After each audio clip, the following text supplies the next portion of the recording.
আসার সিরিয়াল আছে, যাওয়ার কোনো সিরিয়াল নাই। সূর্য ডোবার সময় আছে, সূর্য ওঠার সময় আছে, ভাটা হওয়ার সময় আছে, জোয়ার হওয়ার সময় আছে, আম পাকার সময় আছে, পরীক্ষার রেজাল্ট বের হওয়ার সময় আছে। কিন্তু তোমার আমার মৃত্যুর কোনো সময় নাই, কোনো সিরিয়াল নাই। তুমি কি দেখো নাই বাবার কাঁধের মধ্যে ছেলের লাশ উঠিয়া গেছে? তুমি কি দেখো নাই নাতির জানাজায় নানা দাদা হাজির হয়ে গেছে? তুমি কি দেখো নাই ছোট ভাইয়ের কবর খনন করার জন্য বড় ভাই ব্যস্ত হয়ে গেছে? ইয়াউমা ইয়াফিরুল মারউ মিন আখিহি ওয়া উম্মিহি ওয়া আবিহি ওয়া সাহিবাতিহি ওয়া বানিহি। যেই দিন আপন ভাই ভাই পরিচয় দেবে না, মা ছেলেকে সাহায্য করবে না, ছেলে মাকে সাহায্য করবে না, বাবা ছেলেকে উপকার করবে না, ছেলেও বাবাকে উপকার করবে না, বন্ধু বান্ধব লাপাত্তা হইয়া যাবে, দল হারাইয়া যাবে, লিডাররা পালাইয়া যাবে। সবাই বলবে মাওলা আমাকে বাঁচাও।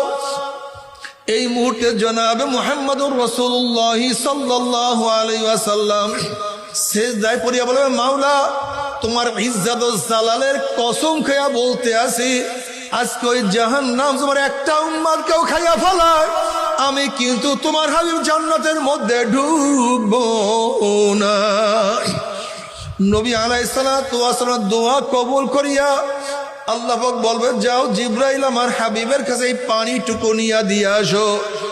নবী আলাইহিস সালাতু ওয়াস সালাম যখন এই পানি জাহান্নামের গায়ে ছিটা মারবে, জাহান্নাম ক্যাত ক্যাত ক্যাত ক্যাত করে পিছনে সরিয়া যাবে। আল্লাহর হাবিব বলবেন মাওলা রে, যেই জাহান্নামকে লক্ষ লক্ষ ফেরেশতারা ধরিয়া রাখতে পারে না, এ আবার কোন কুদরতি পানি, কোন আশ্চর্য পানি, যেই পানি মারার সাথে সাথে জাহান্নাম পিছনে সরিয়া গেল।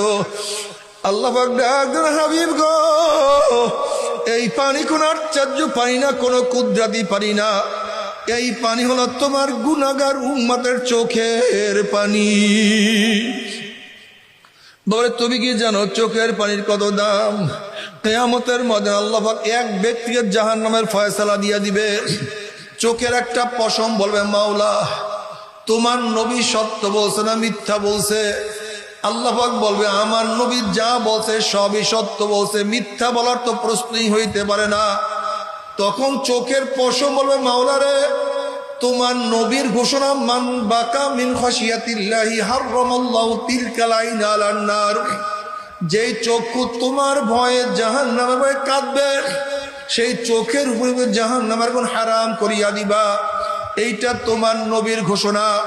আমি চোখের পশম সাক্ষী দিতে আসি, তোমার এই বন্দার নামাজে দাঁড়াইয়া দাঁড়াইয়া কত কান্না কানছে, রুকুতে গিয়া কত পানি ছড়াইছে, সেজদায় পড়িয়া কত মাটি ভিজাইছে, মুনাজাত ধরিয়া কত কান্না কানছে।